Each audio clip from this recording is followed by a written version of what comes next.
Pembelajaran Berbantuan Teknologi Informatika dan Komunikasi atau TIK. Assalamualaikum warahmatullahi wabarakatuh. Sampurasun. Selamat datang pada penyelenggaraan pendidikan dan latihan peningkatan keterampilan dasar teknik instruksional Pekerti yang digelar P3AI Universitas Pasundan. Pada mata latih Pembelajaran Berbantuan Teknologi Informatika dan Komunikasi TIK.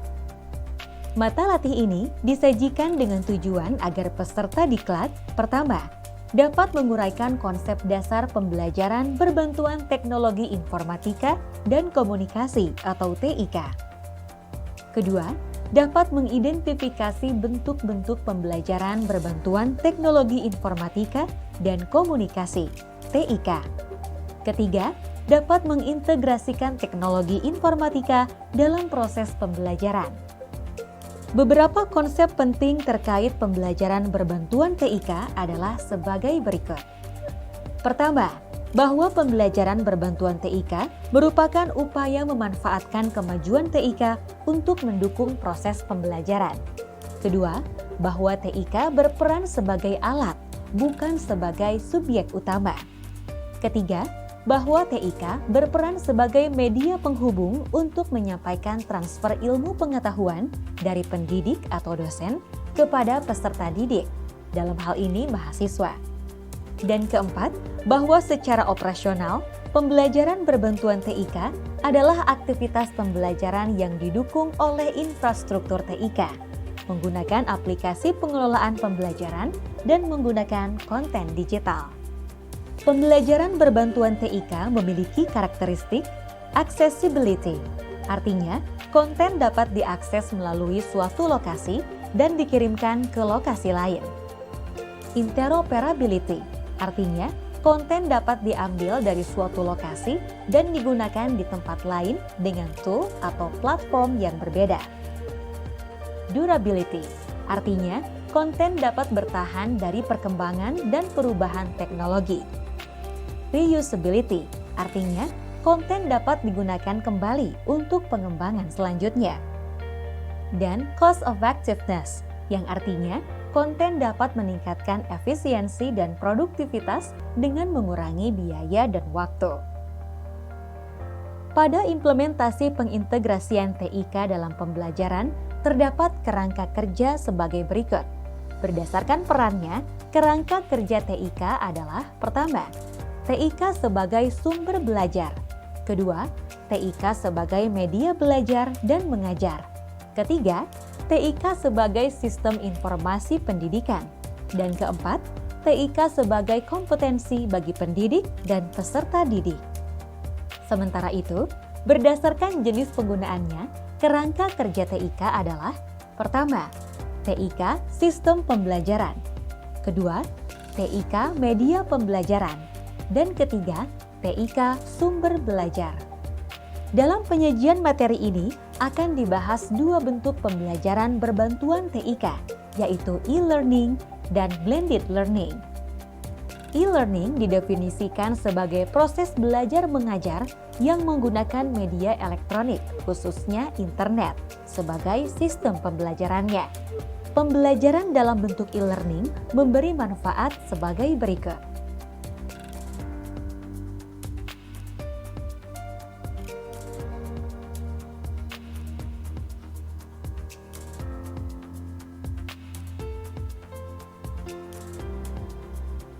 Pembelajaran berbantuan TIK dalam bentuk e-learning tidak selalu berjalan lancar. Kadangkala pelaksanaan e-learning terkendala beberapa hal sebagai berikut. Pertama, literasi teknologi sebagian pengajar atau dosen masih kurang. Berikutnya, koneksi internet yang kurang baik, paket data yang belum maksimal atau perangkat yang belum siap. Selanjutnya, platform atau aplikasi yang digunakan masih belum maksimal. Bahkan, pengajar atau dosen tidak disiapkan untuk pembelajaran secara fully online. Namun demikian, kendala bukan penghalang yang mutlak. Kendala dapat diatasi dengan alternatif solusi, diantaranya pengajar atau dosen harus mau belajar lebih tentang dunia teknologi. Cari informasi di internet mengenai metode pembelajaran efektif. Gunakan platform yang mudah dikuasai, terjangkau, dan tidak terlalu banyak maintenance. Dalam implementasi e-learning, diperlukan sebuah perangkat lunak yang menjamin berlangsungnya interaksi antara mahasiswa, dosen, dan sumber-sumber belajar, sehingga capaian pembelajaran lulusan dapat dicapai. Perangkat lunak ini disebut Learning Management System atau LMS. LMS banyak tersedia di pasaran dunia maya. Ada kelompok LMS yang bersifat komersial seperti Blackboard, WebCity, dan sebagainya. Tersedia pula LMS yang bersifat open source seperti A-Tutor, Clearline, Dokeos, Ilias, Moodle, Sakai, Google Classroom, Edmodo, Schoology, dan sebagainya. Open source atau OS adalah kode sumber perangkat lunak yang tersedia untuk umum, serta terbuka untuk perluasan dan modifikasi sesuai kebutuhan pengguna. Semua LMS memiliki fitur-fitur standar, tetapi masing-masing juga memiliki kekhasan yang menjadi ciri keunggulannya. Fitur-fitur standar LMS terbagi atas 3 kelompok, yaitu perangkat pembelajar, learner tools, perangkat pendukung, support tools, dan perangkat teknis, technical tools. Masing-masing kelompok fitur memiliki turunan-turunannya. Apa fungsi LMS dalam e-learning? Berikut beberapa fungsinya.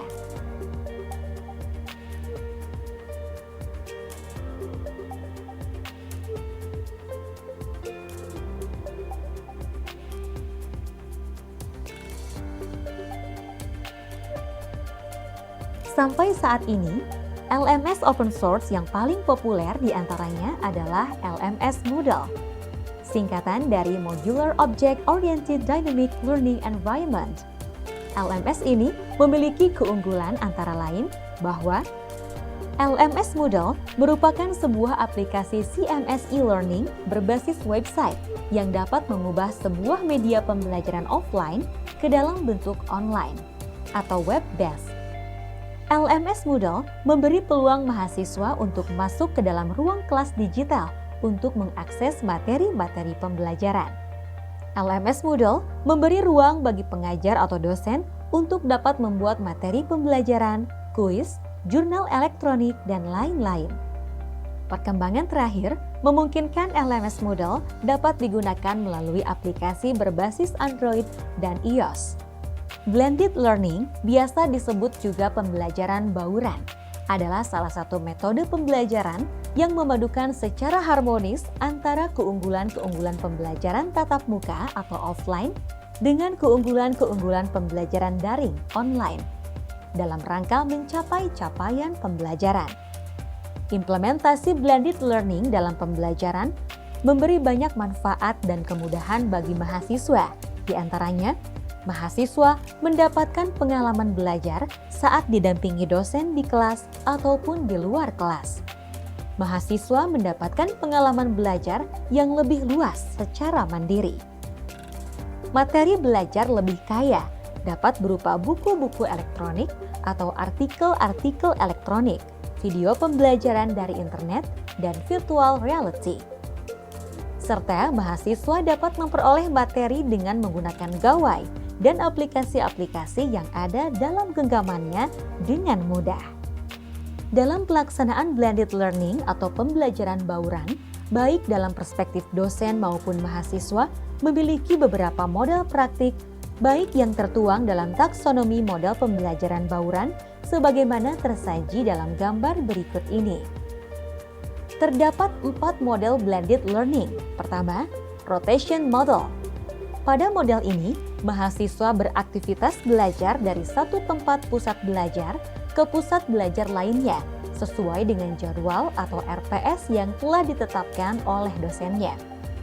Mahasiswa belajar dalam siklus aktivitas belajar, misalnya mengikuti kuliah di kelas, diskusi kelompok kecil, belajar daring, termasuk mengerjakan tugas bersama secara kolaboratif. Lalu kembali lagi belajar di kelas bersama dosen. Lebih rinci, model ini dibagi lagi ke dalam 4 model, yaitu Flip Classroom Model, Station Rotation Model, Lab Rotation Model, dan Individual Rotation Model. Kedua adalah Flex Model. Pada model ini, rencana pembelajaran dan materi pembelajaran telah dirancang secara daring dan diletakkan di fasilitas e-learning. Aktivitas belajar mahasiswa terutama dilakukan secara daring. Dosen akan memberikan dukungan belajar tatap muka di kelas secara fleksibel saat memang diperlukan oleh mahasiswa. Model ketiga adalah Self-Blend Model. Pada model ini, mahasiswa secara mandiri berinisiatif mengambil kelas daring baik di kampus maupun di luar kampus. Kelas daring yang diikuti oleh mahasiswa tersebut untuk melengkapi kelas tatap muka di kampus. Mahasiswa menggabungkan sendiri kegiatan belajar daring dan kegiatan belajar tatap muka di kelas. Model yang keempat adalah Enriched Virtual Model. Pada model ini, mahasiswa satu kelas belajar bersama-sama di kelas, dan di lain waktu belajar jarak jauh dengan sajian materi pembelajaran dan tatap muka dengan dosen secara daring. Model ini biasanya dilakukan oleh mahasiswa yang tidak punya waktu cukup banyak untuk belajar di kelas. Setelah menguasai pemahaman mengenai konsep-konsep pembelajaran berbantuan TIK, permasalahan yang muncul kemudian adalah bagaimana mengintegrasikan pengetahuan TIK ke dalam proses pembelajaran. Berikut ini akan dipaparkan sebuah kerangka kerja yang disebut TPACK. TPACK atau Technological, Pedagogical, and Content Knowledge merupakan sebuah kerangka kerja pembelajaran yang mengintegrasikan pengetahuan teknologi dengan perpaduan antara pengetahuan konten dan pedagogi dalam sebuah konteks pembelajaran dan pengajaran tertentu. Kerangka kerja ini dikembangkan Mishra dan Kohler 2006 dengan gagasan Schulman 1986 tentang Pedagogical Content Knowledge atau PCK. Adapun TPACking adalah proses membangun pengetahuan TPACK untuk tujuan mengajar di kelas. Berikut ini disajikan penjelasan lebih rinci dan sistematis tentang konsep kerangka kerja TPACK. Inti dari kerangka TPACK adalah interaksi kompleks dari 3 bentuk utama pengetahuan, yakni pengetahuan konten, Content Knowledge atau CK, pengetahuan pedagogi, Pedagogical Knowledge atau PK, dan pengetahuan teknologi, Technological Knowledge atau TK. Dengan sudut pandang yang lebih seksama, sesungguhnya kerangka kerja pendekatan TPACK lebih dari sekedar melihat 3 basis pengetahuan tersebut, melainkan terdiri dari 7 bidang pengetahuan yang berbeda. Mengingat peramuan antara pengetahuan konten dan pedagogi, C dan P melahirkan Pedagogical Content Knowledge atau PCK. Sebuah gagasan Schulman tentang pengetahuan pedagogi yang dapat diterapkan dalam pengajaran konten tertentu. Hubungan antara pengetahuan teknologi dan konten menghasilkan Technological Content Knowledge (TCK). Serta persimpangan antara pengetahuan teknologi dan pedagogi melahirkan Technological Pedagogical Knowledge (TPK) yang menekankan keberadaan, komponen, dan kemampuan berbagai teknologi yang digunakan dalam pengelolaan pembelajaran. Semua komponen-komponen tersebut kemudian diramu menjadi kesatuan kompleks dalam sebuah konteks pembelajaran tertentu. Berikut ini akan dibahas lebih rinci komponen-komponen TPACK. Komponen pertama adalah pengetahuan konten atau Content Knowledge. Content Knowledge (CK) adalah pengetahuan pengajar tentang materi pelajaran yang harus dipelajari atau diajarkan. Pengetahuan tentang konten sangat penting bagi pengajar. Pengetahuan ini meliputi konsep, teori, ide, kerangka organisasi, kesaksian dan bukti, serta praktik-praktik dan pendekatan untuk mengembangkan pengetahuan tersebut. Setiap bidang kajian memiliki sifat pengetahuan dan penyelidikan yang berbeda jauh dengan bidang kajian lainnya. dan pengajar harus memahami dasar-dasar pengetahuan lebih dalam tentang disiplin ilmu yang mereka ajarkan. Komponen kedua adalah pengetahuan pedagogis atau pedagogical knowledge. Pedagogical knowledge (PK) adalah pengetahuan mendalam yang dimiliki pengajar atau dosen tentang proses dan praktik atau metode pengajaran dan pembelajaran. Secara generik, bentuk pengetahuan ini berupa pemahaman bagaimana peserta didik belajar atau mahasiswa belajar, keterampilan umum manajemen kelas, perencanaan pembelajaran, dan penilaian terhadap kemajuan belajar peserta didik. Komponen ketiga adalah pengetahuan teknologi atau technological knowledge.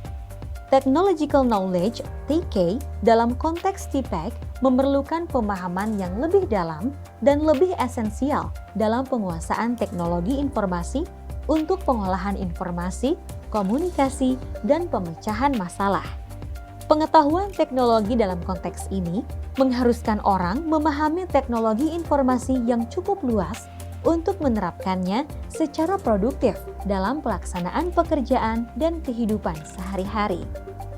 Komponen keempat adalah pengetahuan konten pedagogis atau Pedagogical Content Knowledge (PCK). Pedagogical Content Knowledge adalah gagasan tentang transformasi dari materi pelajaran ke pengajaran.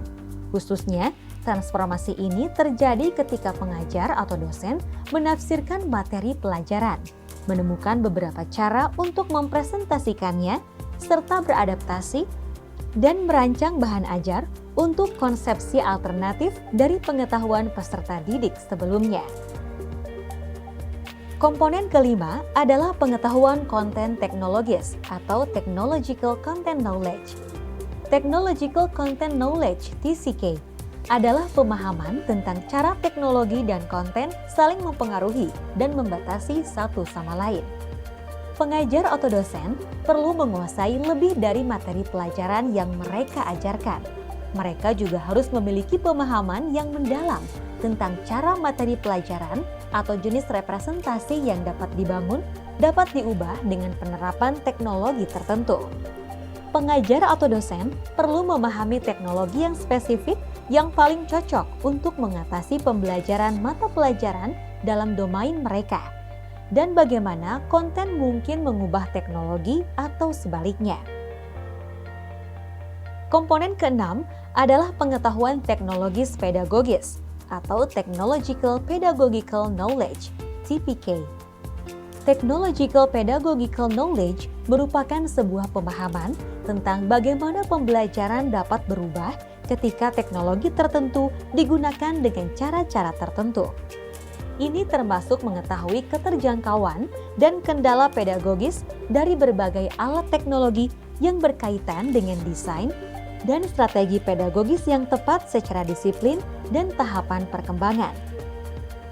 Komponen ketujuh adalah Technological Pedagogical Content Knowledge atau TPEC.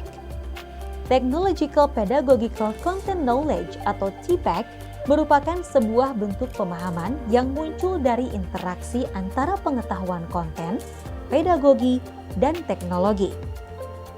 Melandasi pengajaran yang benar-benar bermakna dan sangat terampil dengan teknologi, TPEC berbeda dari pengetahuan tentang ketiga konsep secara individual.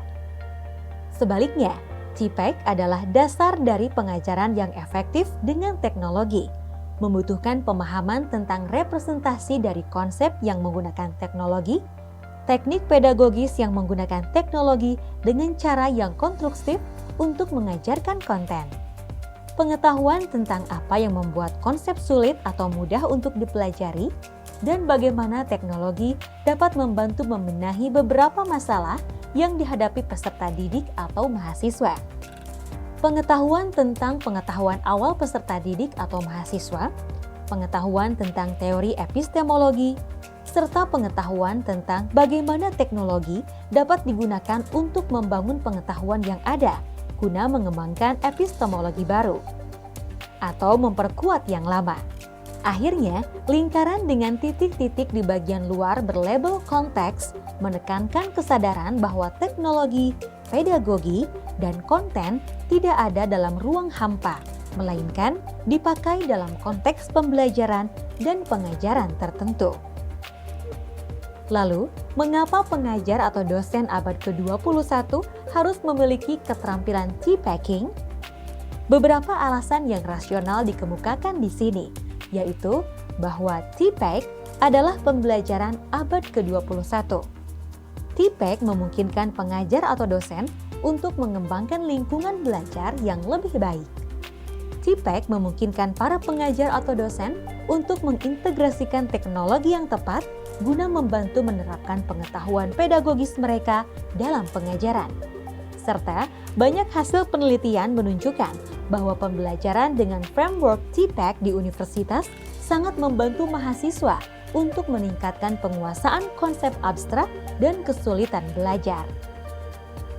Beberapa keuntungan yang diperoleh ketika pembelajaran menerapkan kerangka kerja T-pack adalah sebagai berikut. Keuntungan pertama, penggunaan kerangka kerja T-pack memungkinkan pengajar atau dosen untuk mengembangkan lingkungan pembelajaran yang lebih baik dengan memanfaatkan teknologi dengan cara yang cerdas, menarik, dan bermanfaat. Dan keuntungan kedua, penggunaan kerangka kerja T-pack memungkinkan pengajar atau dosen mengintegrasikan teknologi yang tepat untuk membantu mengaplikasikan pengetahuan pedagogisnya dalam mengajarkan sebuah konten materi subjek tertentu. Berikut ini adalah hierarki tingkat pengetahuan pengajar atau dosen mengenai T-pack dari terendah hingga tertinggi. Dan ini penjabaran karakteristik sikap dan kemampuan pengajar atau dosen sebagai gambaran pengetahuannya mengenai T-pack dari terendah hingga tertinggi.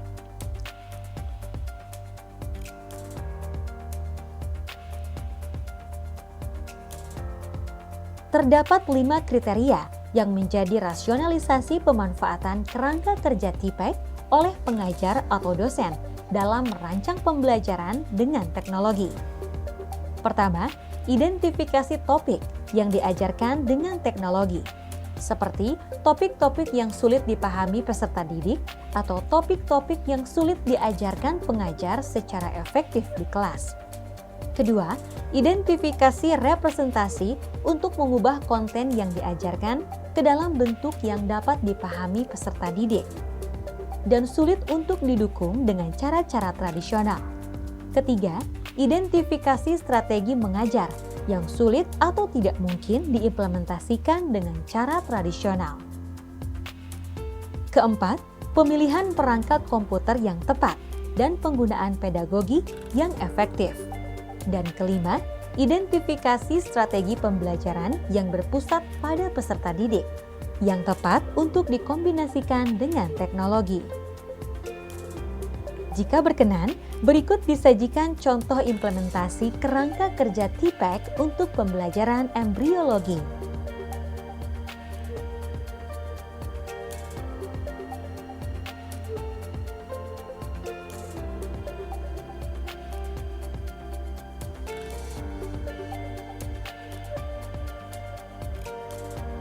Demikian, Anda telah mempelajari materi pendidikan dan pelatihan Pekerti pada mata latih pembelajaran berbantuan teknologi informatika dan komunikasi atau TIK. Terima kasih atas perhatiannya. Sampai jumpa pada mata latih berikutnya. Wassalamualaikum warahmatullahi wabarakatuh.